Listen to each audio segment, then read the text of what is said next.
at Mira Mesa High School. Elizabeth Alvarez live at the school now with a first look at all the great renovations. Liz.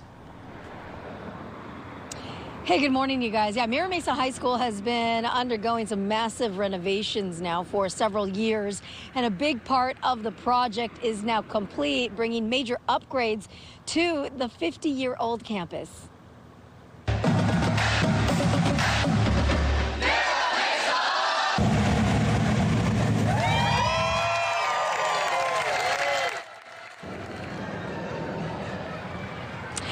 After a ribbon-cutting ceremony, students and staff got a chance to walk through the renovations.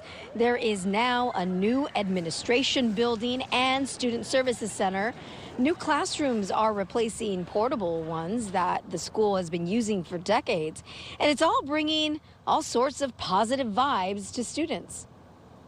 I think it gives like college vibes because in the classrooms they're like very organized, very modern, like nowadays how school is, and I'm very excited to come in class.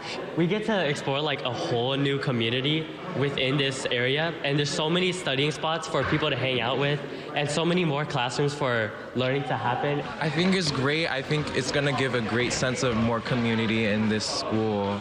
The bungalows are really far from the center of the campus, so I think putting a building where students can be more centralized in the campus would be great for our community.